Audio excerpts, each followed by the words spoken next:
Dave, another question that we get a lot of times from, prospects that are kind of coming through our pipeline, interested in building a technology is, how do I know if this software is even feasible? How do I know if it even makes sense? It's something that, I actually ought to build. What would you say to that? Yeah, so very important question, right? You don't want to go down that road without knowing that, hey, you can actually build this thing in the end. So I think there's basically a fork in the road there. Um, when someone asks the question, is a concept feasible? Again, there's a fork there. One would be financially, is this feasible? Like, if and we've talked about this before, we're building businesses here. So is it viable for this machine I'm building, this application, right, this piece of software, for me to put $1 in it? Am I gonna be able to have $1 or more come out of that, right? So financially, you need to know what's going to cost. You need to know what it's going to cost to maintain, right? Cost to build, cost to operate it, those kind of things. We're not going to spend too much time on this today, but you have other things like APIs, for monthly costs, server hosting, things like that. The other one is a little more complex, and that would be, is it like logistically viable? And what I mean by that is, um, are you able to build this platform in a way that is, legally compliant? Um, are you going to be able to support it with products if you're selling products? And I like to call this like the Uber problem. Not Uber as in super, but obviously Uber as in the app. You got two tranches of users. You have drivers and you have people who want rides. So, like logistically, are you going to be able to keep up with both of those in ratio? Because we could have a bustling platform where drivers are signing up hand over fist to get on our platform. So the problem would be if those drivers aren't finding work, right? I.e., people on that platform who want rides. You're not going to have those drivers for long, and obviously, like vice versa. So there's, again, the legal component. Like, are you doing something that's physically legal to do on app stores? And that's more for like gambling, games of chance, that kind of thing. Also compliance from like HIPAA, things of that nature. And then what I'm asking the system to do in the real world, is that logistically possible? I like how you called it the Uber problem. That's one that we see a lot, right? Where we have these sort of gig economy apps, right? They're apps that are like that have a buy and a sell side, a supply and demand side, right? Where the app is really just like the central, third party that's bringing it all together. Yeah. We see that a lot from clients, and there's this question of, okay, can I create the supply enough to fulfill demand, and can I generate demand enough to support the supply?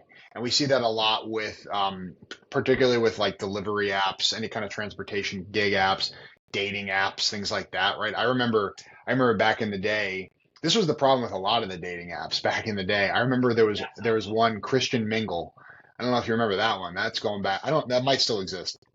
But I remember the problem with Christian Mingle was a lot of people going fishing on that site, not a whole lot of fish.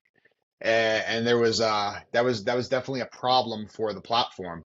Um, we see it with I remember there was one prospect that came to us, and that I'm not moving forward with their concept, but it was basically an on-demand car servicing platform, and they were going to need to find workers to fulfill the requests. And the problems that you always have with things of that nature is, well, how far are you spreading?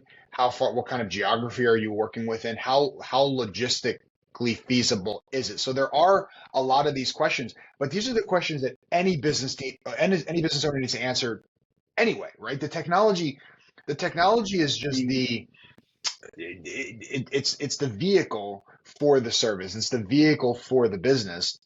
So you really need to be asking these questions anyway if you're entering into anything that you're going to be investing your money into.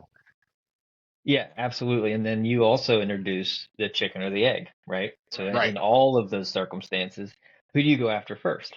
Is your platform, and again, these are conversations we have in depth with our clients because, like you said, you got to know this stuff, right? Hmm. So we'll dive deep into, and I think this is a necessity just because we do it. That's not the sole reason why I'm mentioning it. It's just simply good practice, right? Because it's a business. So, do we pursue vendors first? Um, do we pursue consumers first on our platform? Because, well, listen, if you go to bat and you have 100 consumers on a platform, you are naturally a little more attractive towards vendors. Inversely, how are you going to get those 100 consumers on your platform if you have no vendors, right? So it's really a balancing game, and we'll walk through that again because it's a necessity. That's some of that work that you do even before an app is fully launched and developed is start fostering those two communities and get some sort of minimal viable population on your app. You need at least a couple vendors in order to service, consumers or clients, and then obviously vice versa. But really quick, just to kind of punctuate what you were saying earlier, the sort of the first track in the fork of financial feasibility, right? You have to look at things from a perspective of what is feasible for a business, right? Is there going to be a return on this? But also, what is feasible for you, right? If you like we were talking about in the sort of where do I start question. Well, this is a question of feasibility. If I'm going to get started down this road of building an application, am I ready to take it to its nth degree? Am I ready to be able to spend those dollars that are necessary to get where we need to go?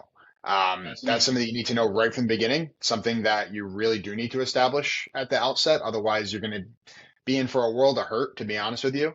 And that is not that's not a road you want to go down with such a large investment as this. Right, and a lot of those end up being flat costs. However, and Joe, you obviously know this. We've seen, our almost explosive entrance into, machine learning, and specifically ChatGPT sometimes.